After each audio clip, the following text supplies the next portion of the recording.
कारुणिक तथागत गौतम बुद्ध, भारतीय संविधानाचे शिल्पकार डॉक्टर बाबासाहेब आंबेडकर यांच्या विचारांना अभिवादन करून सर्व महामानव, सर्व महामाता यांच्याही कार्याला अभिवादन करून आपण आजच्या ग्रंथाला सुरू करण्यापूर्वी काल आपण असं बघितलेलं होतं की बुद्धांनी त्या 5 परिवर्जकांना आपला धम्म शिकवत असताना मन हे महत्त्वाचं आहे, धम्माचा केंद्रबिंदू मन आहे हे बघितलं.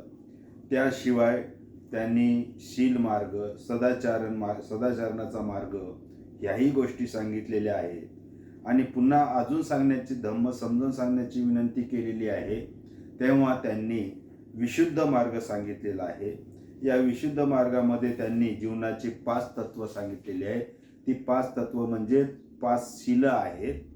याच्यानंतर आपण पुढे हे सांगत असताना त्यांनी अष्टांगिक मार्ग सांगितलेला आहे आणि या अष्टांगिक मार्गामध्ये आपण काल सम्यक दृष्टी बघितलेली आहे. सम्यक दृष्टी म्हणजे कोणाची निंदा करायची नाही, सगळ्यांना व्यवस्थित सारख्या नजरेनं बघायचं आहे. आणि सम्यक वाणी जी आहे तर ते म्हणजे असत्य बोलायचं नाही आहे, खोटं बोलायचं नाही, पाठीमागं कोणाची निंदा करायची नाही आहे. हे इथपर्यंत आपण काल आलेलो होतो. यानंतर आज आपल्याला बघायचं आहे की सम्यक वाचा, तिसरा जो भाग आहे सम्यक वाचा. सम्यक वाचाचे पालन करणे हे कोणाच्या भीतीमुळे किंवा पक्षपाताने म्हणजे कोणावरही अन्यायपूर्वक मेहरबानी करण्याच्या दृष्टीने होता हे पण कालच झालेलं आहे. याच्यामध्ये सम्यक वाणीमध्ये झालेलं. आज तिसरा जो आहे सम्यक कर्मांत म्हणजे सम्मकमतो, हे योग्य वर्तनाशी शिकवण देते. दुसऱ्यांच्या भावना आणि त्यांचे हक्क मान राखून प्रत्येक कृती करावी अशी याची शिकवण आहे. सम्यक कर्मांतांचा मापदंड कोणता? जीवनाच्या मूलभूत नियमाशी अधिकारात अधिक सुसंगत असे कर्तव्य हे त्याचे प्रमाण होय. हाच त्याचा मापदंड होय. एखाद्याचे वर्तन ज्यावेळी त्या नियमाशी सुसंगत असते त्यावेळी ते सम्यक कर्मांताशी सुसंगत असते असे समजावे. आता तिसरं जे सांगितलेलं आहे ते म्हणजे सम्यक कर्मांत म्हणजे काम, कार्य. तुमचं जे कार्य आहे सर्वांच्या दृष्टीनं चांगलं असायला पाहिजे. सर्वाबरोबरच तुमची वागणूक चांगली पाहिजे, सर्वाबरोबरच तुमची शिकवण चांगली पाहिजे. एवढंच नाही तर दुसऱ्यांच्या भावना आणि त्यांचे हक्क याचा मान ठेवून प्रत्येकानं आपली कृती करावी म्हणजे सम्यक कम्मत आहे किंवा सम्यक कर्म आहे. फक्त आपलेच अधिकार, आपलेच कर्तव्य नाही तर दुसऱ्याचा अधिकार काय आहे, दुसऱ्याचे कर्तव्य काय आहे ही जाणीव ठेवून आपण आपलं कार्य करायचं आहे. एखाद्याचे वर्तन ज्यावेळी, आता एखाद्याचं वर्तन ज्यावेळी म्हणजे तुम्ही कोणतं कार्य करता, काम करता त्यावेळेस जर सुसंगत असेल तर समजायचं की त्यावेळेचं तुमचं सम्यक काम हे बरोबर आहे. हे म्हणजे परिस्थितीनुसार हे बदलत जाते. प्रत्येक व्यक्तीला आपला चरितार्थ चालवायचा असतो, परंतु चरितार्थाचे अनेक मार्ग आहेत. काही वाईट आहेत, काही चांगले आहेत. ज्यांच्यामुळे इतरांची हानी होते किंवा ज्याच्यावर अन्याय होते ते वाईट मार्ग होत. दुसऱ्यांची हानी, त्यांच्यावर झालेला अन्याय न करता आपण जगण्यासाठी कमवण्याचे जे मार्ग आहेत ते चांगले आहेत ना, यालाच सम्यक आजीविका असे म्हणतात. तरी सम्यक कर्मांत बघितलं म्हणजे सर्वांशी चांगलं वागायचं आहे, सर्वांशी व्यवस्थित बोलायचं आहे, दुसऱ्याचं मान अधिकार राखून आपण आपले कर्तव्य करायचं आहे.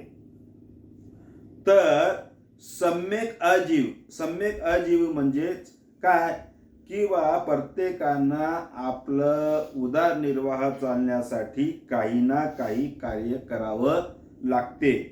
मग हे चरितार्थ करण्यासाठी प्रत्येकाचा व्यवसाय वेगळा असेल, प्रत्येकाची नोकरी वेगळी असेल, परंतु हे सर्व करत असताना कोणावर अन्याय होणार नाही ना, कोणावर अत्याचार होणार नाही ना, हे आपण बघितलं पाहिजे. दुसऱ्यांची हानी, दुसऱ्यावर आपण कोणत्याही प्रकारचं हानी न करता ज्या मार्गानं आपण कमवत आहे त्यालाच आपण सम्यक आजीविका असे म्हणायचं आहे. एखादा व्यवसाय करताना, एखादा उद्योग करताना मला नफा मिळत आहे, मला भरपूर पैसा येत आहे, परंतु तो पैसा येण्याच्या आधी मी दुसऱ्यांना किती संकटात पाठवत आहे, किती हानी करत आहे, मग ती पैशाची असेल, शरीराची असेल, तर हेही बघणं त्याला म्हणायचं सम्मा आजीव. त्याच्यानंतरचा भाग आहे सम्यक व्यायाम. त्याला सम्मा वायाम म्हणजे अविद्या नष्ट करण्याचा प्राथमिक प्रयत्न होय. अविद्या नष्ट करणे म्हणजे दुःखदायक कारागृहातून बाहेर जाण्याच्या दारापर्यंत पोहोचणे व त्यास उघडून त्याचा मार्ग मोकळा करून देणे आहे.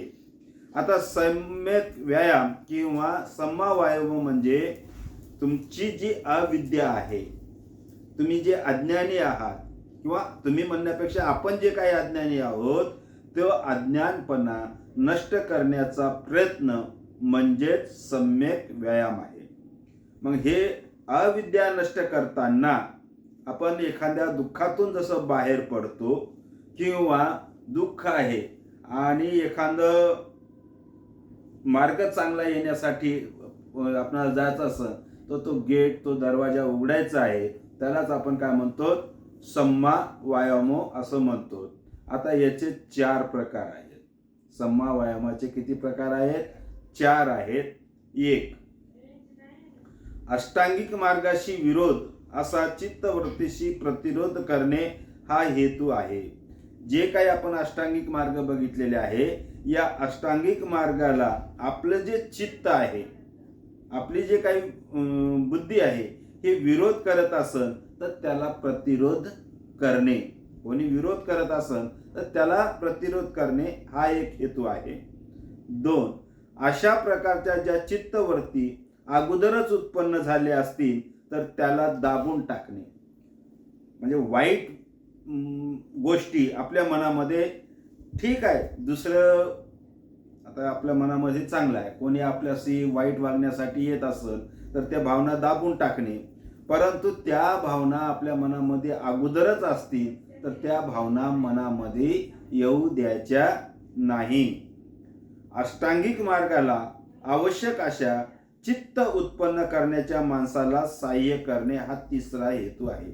एखादा माणूस अष्टांगिक मार्गावर चालण्याचा प्रयत्न करत आहे तर त्या माणसाला तशी चित्तवृत्ती धारण करण्यासाठी त्याला मदत करणे हा 3रा हेतू आहे.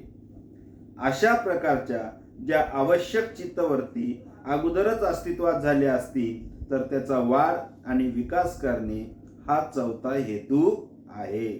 मग अष्टांगिक मार्गाला आपल्या मनामध्ये जपायचं आहे, ही अगोदरच भावना निर्माण झाली असेल तर त्या भावनाला अजून जास्तीत जास्त कसं वाढवता येईल हा 4था सम्यक व्यायामाचा हेतू आहे. त्याच्यानंतर आपल्याला बघायचं आहे सम्यक स्मृती. हेतू प्रत्येक गोष्टीवर लक्ष राहू देणे असा आहे. ही मनाची सतत जागरूकता आहे. मनात जे अकुशल विचार येतात त्याच्यावर पहारा ठेवणे, याचाच अर्थ समसत्ती हे दुसरे नाव आहे. सम्यक स्मृती म्हणजे आपल्या मनामध्ये आपण कोणतीही गोष्ट करताना सतत जागरूक राहिलं पाहिजे. म्हणजे एखादं काम करत आहोत, ते एखादं काम करताना त्या कामावरच पूर्णपणे लक्ष असणं अत्यंत गरजेचं आहे. थोडंसं त्याच्यामध्ये फेरफार झाला तर कुठंतरी अपघात होण्याची शक्यता असते किंवा ते काम चुकण्याची शक्यता असते.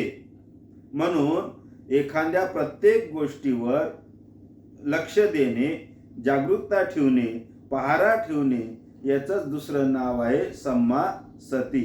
समजा माझ्या मनामध्ये अकुशल विचार येत असतील, माझ्या मनामध्ये वाईट विचार येत असतील, तर लगेच ती सम्यक स्मृती आहे त्या या विचारावर पहारा ठेवायचा आणि त्या वाईट विचाराला काढून टाकायचं काम या सम्यक स्मृतीनं करायला पाहिजे. तर अशा रीतीनं हे पारिजारिक हो, हे अष्टांगिक मार्गाचे म्हणजे हे अष्टशील आहे. कोणते कोणते मग? सम्यक दृष्टी, सम्यक संकल्प, सम्यक वाचा, सम्यक कर्मांत, सम्यक आजीविका, सम्यक व्यायाम आणि सम्यक स्मृती. अशा याचं माणसाने आपल्या जीवनामध्ये आणण्याचा प्रयत्न करायचा. पण हे जे प्रयत्न करत असतात या मार्गावर जाणाऱ्या माणसाचे अडथळे म्हणून 5 प्रकारचे अडथळे किंवा बंधनं येतात.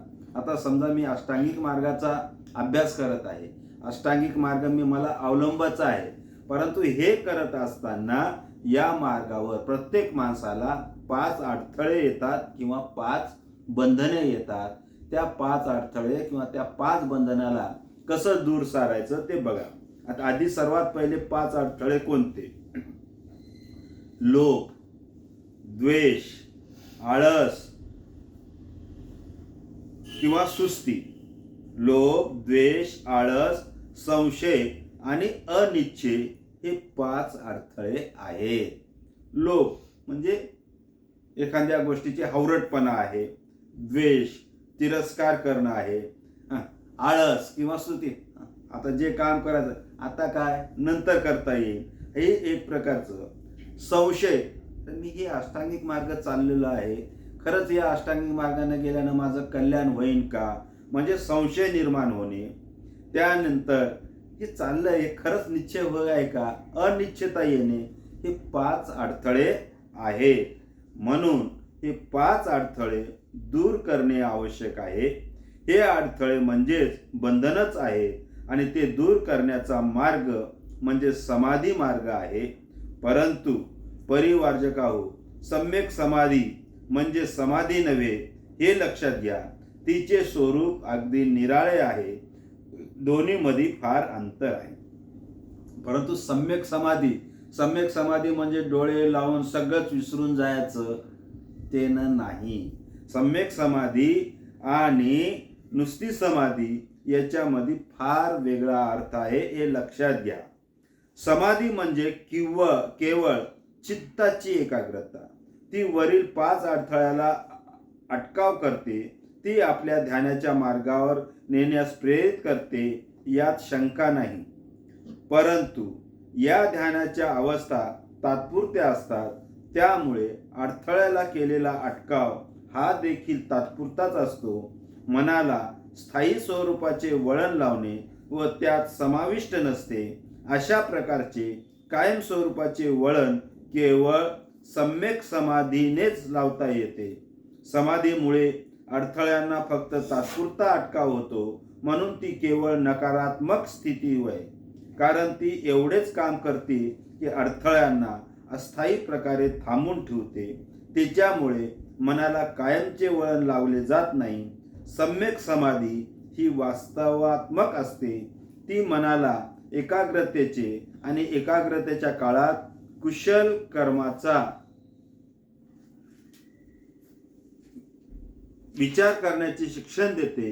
त्याला अनुसरूनच अडथळ्यामुळे निर्माण होणाऱ्या अकुशल कर्माकडे आकर्षित होण्याची मनाची प्रवृत्तीही ती नष्ट करते. सम्यक समाधी किंवा सम्मा समाधी मनाला कुशल गोष्टीचा विचार करण्याची व कुशल गोष्टीचा नेहमीच विचार करण्याची सवय लावते. सम्यक समाधी चांगल्या कृती करण्यास आवश्यक अशी प्रेरणा मनामध्ये निर्माण करते.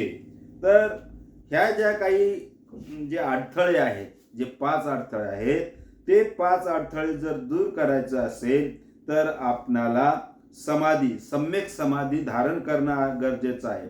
सम्यक समाधी आणि समाधीमध्ये फरक आहे.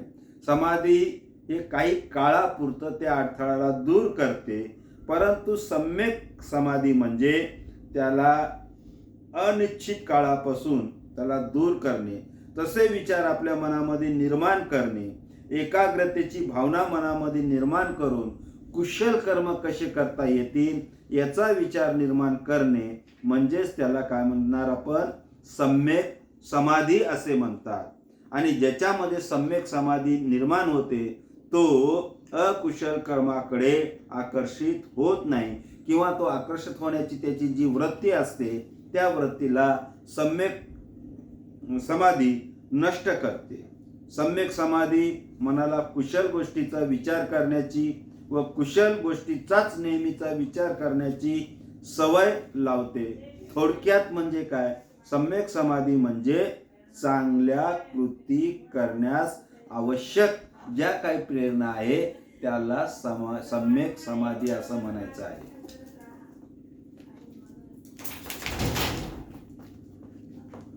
त्याच्यानंतर आता 5वा भाग जो आहे भगवान बुद्धाचे पहिले प्रवचन, याच्यामधला पहिला भाग आहे सील मार्ग. आता पहिलंच प्रवचन चालू आहे, अष्टांगिक मार्ग झालेला आहे, समाधी झालेला आहे. आता पुन्हा सील मार्गावर ते व्यवस्थित किंवा विस्तारपूर्वक ते बोलत आहेत. भगवान बुद्धाने परिवर्जकांना सील मार्ग म्हणजे सद्गुणाचा मार्ग समजावून सांगितलेला आहे. त्यांनी त्यांना सांगितले की सील मार्गाचा वाटसरू म्हणजे पुढील गुणाचा अभ्यास करणे व त्यानुसार वागणे हे होय. मग आता सील मार्गावरून जात असताना किंवा सील मार्गाचा वाटसरू करत असताना तुमच्या वाटेमध्ये असे काही टप्पे येतील, ते टप्पे पार केले की तुम्ही शीलवान बनू शकता. आता मागं आपण बघितलं सम्यक समाधी, याच्यामध्ये सुद्धा बराचसा फरक असा येतो. बरेच जण समाधी म्हणजे डोळे लावून बसणे का, एकाग्र होणे का, चित्त एकत्रित करण्यासाठी आहे, पण तासन तास डोळे मिटणं नाही तर चिंतन करणे म्हणजे समाधी आहे.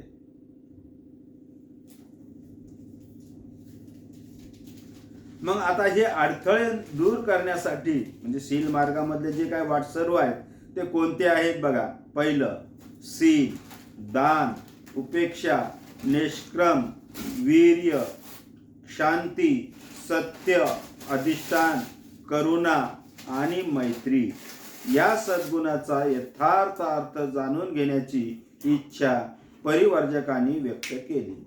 मग शील धारण करताना त्याच्या वाटेमध्ये काही जे वाटसरू येतात ते 10 वाटसरू येतात.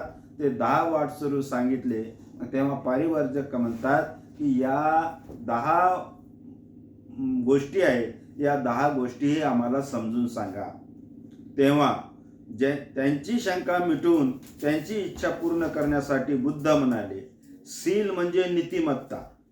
सील म्हणजे नीतिमत्ता, वाईट गोष्टी न करण्याकडे आणि चांगल्या गोष्टी म्हणजे कुशल करण्याकडे असलेला मनाचा कल, अपराध करण्याची लाज वाटणे, शिक्षेच्या भीतीने वाईट गोष्टी करण्याचे टाळणे. जे सील आहे त्या सील मध्ये येणारे जे 10 वाटसरू आहेत त्या 10 वाटसरू मध्ये आम्हाला थोडीशी माहिती सांगा. मग प्रत्येक गोष्टीचे थोडंसं ती व्याख्या सांगत आहे. सील म्हणजे काय आहे? सील म्हणजे तुमची नीतिमत्ता, तुमच्या मनामध्ये ज्या काही वाईट गोष्टी आहेत त्या वाईट गोष्टी नष्ट करून चांगल्या गोष्टी निर्माण करणे, असा जो मनाचा कल असतो, किंवा एखादा अपराध करणे, एखादी चोरी करणे, चोरी करण्यासाठी लाज वाटणे, अपराध करण्यासाठी लाज वाटणे, किंवा एखाद्या दंड शिक्षेच्या भीतीनं वाईट गोष्ट करण्याची टाळणे म्हणजेच त्याला सील असं म्हणायचं आहे. सील म्हणजे कुशल कार्य. हे कुशल कार्य करत असताना तो चांगल्या गोष्टी करेल किंवा मला कोणती शिक्षा होणार नाही याही गोष्टीने करेल, हे सगळं कशामध्ये येते? सील मध्ये येते.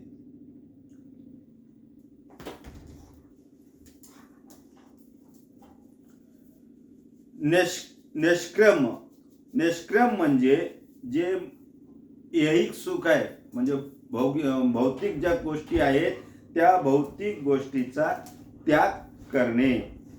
दान, दान याचा अर्थ कोणत्याही ज्याला मी कोणती मदत केलेली आहे ती मदत परतफेडीची अपेक्षा न ठेवता, व्याजानं न देता, कोणत्याही स्वार्थाला न देता त्याच्या भल्यासाठी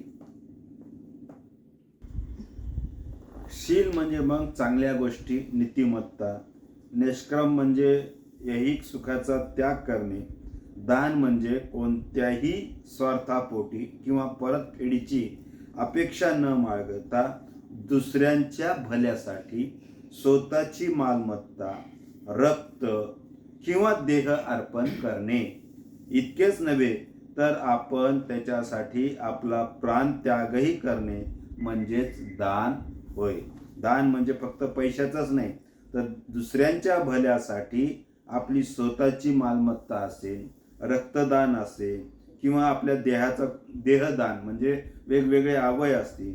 एवढंच नाही तर बऱ्याच किंचित प्रसंगी प्राणत्यागही करणे हे दानाचे प्रकार आहेत. वीर्य म्हणजे योग्य प्रयत्न. हाती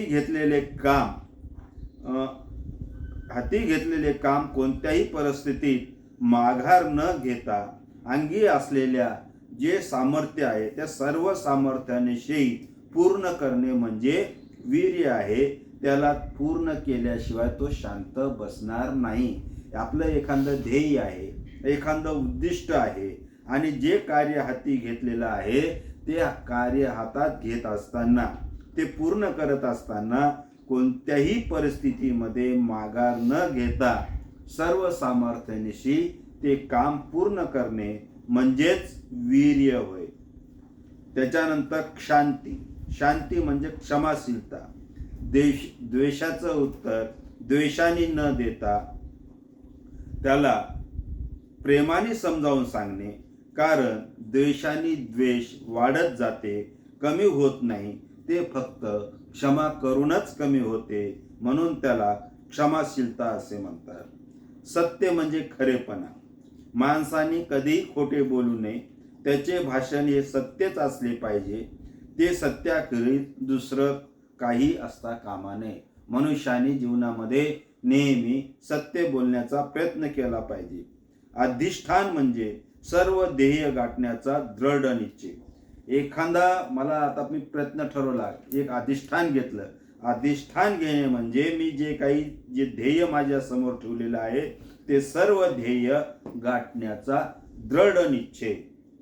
करुणा म्हणजे सर्व मानवाविषयीची प्रेमपूर्ण दयाशीलता.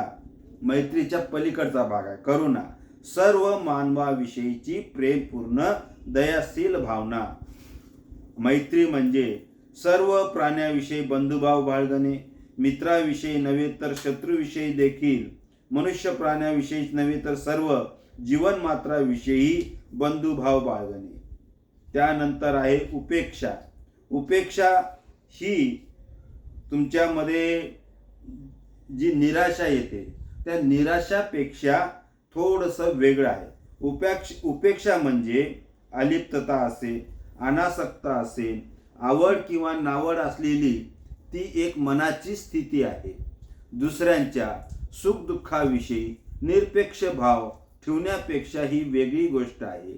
ही चित्ताची अशी अवस्था आहे की ज्यात प्रिय अप्रिय काहीच नसते. फळ काही हो, फलप्राप्तीने विचलित न होणार, परंतु निरपेक्षतेने सतत प्रयत्न करत राहणे म्हणजे उपेक्षा. उपेक्षा म्हणजे निराशा नव्हे, उपेक्षा म्हणजे अनासक्ती नव्हे, तर याच्याही पलीकडे जाऊन तुमची एखादी आवडती व्यक्ती असेल, एखादं आवडतं कार्य असेल, परंतु ते पूर्ण झालेलं नाही तर त्याच्यावर कोणतीही भावना प्रगट न करणे, आपण आपलं कार्य करत राहायचं म्हणजेच त्याला उपेक्षा असं म्हणायचं आहे.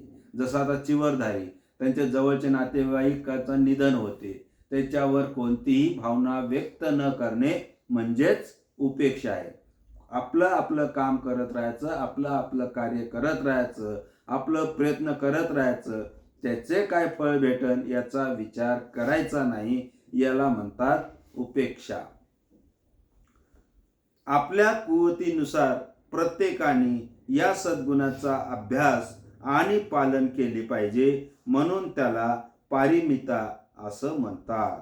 तर हे शील मार्गाचे हे जे 10 प्रकार झालेले आहेत, या 10 प्रकारालाच दुसरं नाव आहे पारमिता. 10 पारमिता. आणि या 10 पारमितावर राजा अशोकाने विजय मिळवला आणि म्हणून आपण त्याचा अशोक विजयादशमी दसऱ्याच्या दिवशी सण हा मोठ्या प्रमाणात त्यांनी त्या दिवशीचा धम्म स्वीकारलेला सण आहे, तर हे आपण साजरा करतो. तर या भगवान बुद्धाचं पहिल्या प्रयत्नामधलं, पहिल्या प्रवचनामधलं 5वा भाग आपण आज बघितलेला आहे. म्हणजे आज 4था आणि 5वा भाग आपण बघितला आणि या ठिकाणी आपण थांबूया.